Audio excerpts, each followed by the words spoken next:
Ազգային ժողովի մեծարգո նախագահ, հարգելի գործընկերներ, պարոն Մինասյան, որ ասում եք ազգերի ինքնորոշումը միթե ավելի պակաս կարևոր է, քան թե տարածքային ամբողջականությունը, չէ՞, անկեղծ եք, որ ազգերի ինքնորոշումը կարևոր էր, բա որ ազգերի ինքնորոշումը կարևոր էր, բա Ղարաբաղը արդեն ինքնորոշված չէր, որ գնացել էիք բանակցությունների ժամանակ պայմանավորվում էիք, որ պետքա լինի հանրաքվե Ադրբեջանի հետ համաձայնեցված ժամկետներում, բա եթե Ղարաբաղը ձեր կարծիքով ինքնորոշված էր, բա այդ ինչ հանրաքվեի մասն էր խոսքը, որը ապագայում պետքա լիներ ձեր բանակցությունների ժամանակ, հիմա ով է ուրացել ինչը, Գեղամ Մանուկյանն ասում է դուք ուրացել եք ուրացման քաղաքականությունը եւ խոսում է 88-ի շարժման մասին, խոսում է միացումի մասին եւ այլն։ Բա դրանից ավելի շռնդալից ուրացում կա, ժողովուրդ ջան, բա 88 թվականին գնացել եք գոռացել եք միացում, հետո ուրացել եք միացումը, գնացել եք հռչակել եք անկախություն Ղարաբաղի, հետո ուրացել եք անկախությունը, որովհետեւ այդպես էլ չեք ճանաչել այդ անկախությունը որպես անկախ պետություն, բա ուրացման քաղաքականության ավելի շռնդալից օրինակ կա թե չկա, պարոն Մինասյան։ Կամ բան եք անում, խոսում եք գաղափարախոսական բաներից, թեմաներից ու այսօր ավելի շատ այդպես օրը նվիրված է դաշնակցության փսիխոանալիզին, հիմա եկեք մի հատ վերցնենք դաշնակցության գաղափարախոսության հիմնական կենտրոնական թեմաներից մեկը, հա, գլխավոր կարգախոսը դաշնակցության, մահ կամ ազատություն։ Ինչ է նշանակում այս կարգախոսը։ Հələ եկեք մի պահ մահը դնենք դեռ մի կողմ։ Մահվան հետ ամեն ինչ պարզ է, մահը։ Ո՞րն է ազատությունը։ Դաշնակցության, օրինակ ազատությունը պետության համար, քաղաքական ազատությունը ո՞րն է պետության համար, ինքնիշխանությունն է։ Ինքնիշխանությունն էլ ունի իր շատ կոնկրետ ատրիբուտները։ Օրինակ սահմանազատված սահմանը։ Ինքնիշխան պետությունը պետք է ունենա սահմանազատված սահման, բայց Դաշնակցության 004 շրջաբերականը ասում է, որ չէ, մեզ պետք չի սահմանազատված սահման։ Ինչը նշանակում է, որ Դաշնակցությունը քաղաքական ազատությանը դեմ է։ Դաշնակցությունը ազատությունը որպես քաղաքական սկզբունք չի ընդունում, հետո որ մահ կամ ազատության մեջ ազատություն չկա, ու դաշնակցությունը դառնում է մահվան կուսակցություն, պարոն Մինասյան, դաշնակցությունը հիմնված է մահվան գաղափարի վրա, այդ որ դուք մեզ ասում եք, որ մենք արհավիրքներ ենք բերել, ենք բերել, ես ձեզ շատ կոնկրետ ասում եմ, ազատությունը ո՞րն է դաշնակցության գաղափարախոսության մեջ, եթե դուք պետության քաղաքական ազատությանը դեմ եք, գիտեք ո՞րն է, որովհետև դուք ձեր Դաշնակցությունը դիզայն է արած հենց այս տրամաբանության վրա, որ ինքը անընդհատ պետք է գնա ազատագրական պայքարի եւ մարտիրոսվելու անվերջանալի շղթայի մեջ պետք է լինի։ Ու խնդրեմն այն է, որ դուք ազատությունը պահում եք ձեր համար, մահը տալիս եք ժողովրդին։ Մահ կամ ազատությունը դաշնակցության համար էդ է։ Ազատությունը ձեզ, մահը ժողովրդին։ Ու ձեր համար բանը, հա, այսինքն անընդհատ պետք է լինի ազատագրական պայքարի process։ Անընդհատ դուք միշտ փնտրում եք ինչ որտեղ փնտրում եք Աբդուլ Համիդ, որից պետք է ազատագրվել։ Նույնիսկ եթե չկա Աբդուլ Համիդ, դուք կհորինեք Աբդուլ Համիդ։ Նույնիսկ երբ որ մենք ունենք անկախ պետություն, դուք անընդհատ ուզում եք ազատագրվել այդ անկախ պետության մեջ։ Ինչի՞ց եք ուզում ազատագրվել, երբ որ մենք արդեն ունենք անկախ պետություն, պարոն Մինասյան։ Ու ամենապրոբլեմատիկն այն է, որ դուք այդ ազատագրական պայքարի կրակների մեջ ժողովրդին ուզում եք որպես տաշեղ գցեք, որ այդ հրդեհը բռնկվի Եվ այդ պետականության վերջը տակ հետո ասեք, հա, հիմա մենք գնում ենք ազատագրվելու։ Եվ այստեղ, պարոն Մինասյան, դուք հրաշալի տանգոյի մեջ եք Կտրիչ Ներսիսյանական եկեղեցու հետ։ Որովհետև Կտրիչ Ներսիսյանական եկեղեցին էլ չի ուզում, որ լինի պետականություն։ Որովհետև երբ որ չլինի պետություն, կլինի տարածք։ Չի լինի քաղաքացի, կլինի բնակիչ։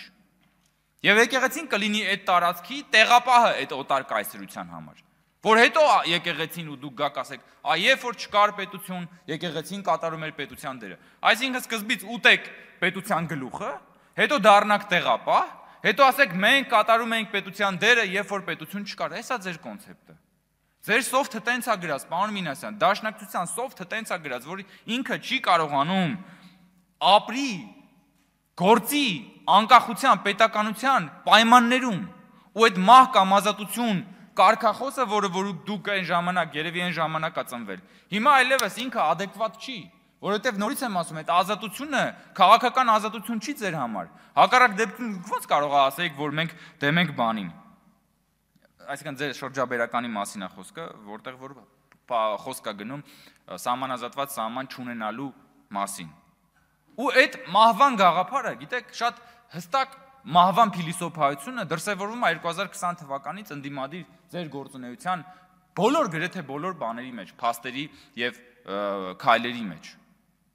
Իմ մոտ տպավորությունն է, որ դուք որպես ընդդիմադիր ուժ ոչ միայն դուք, էլի դուք բան չունեք, էմոցիոնալ ինտելեկտ չունեք, էլի այդ emotional intelligence-ը,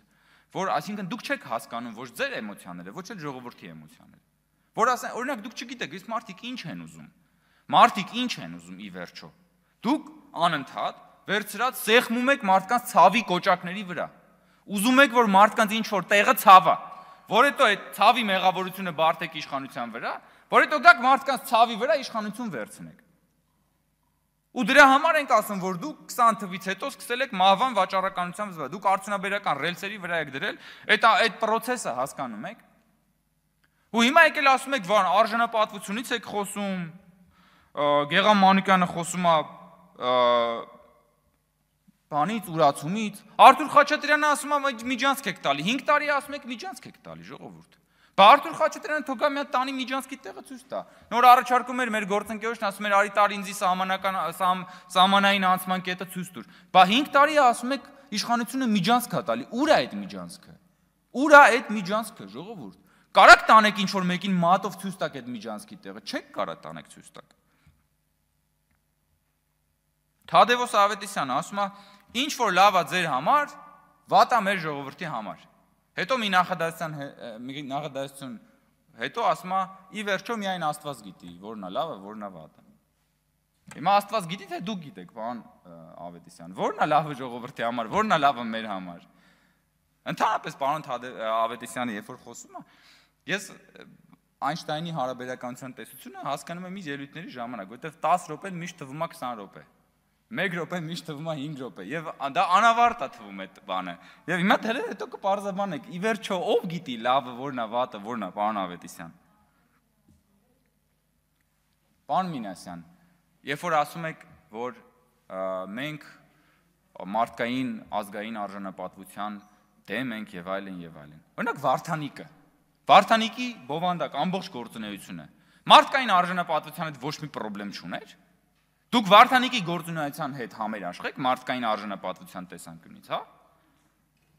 Կամ եթե դուք Վարդանիկին հիմա պետքա sense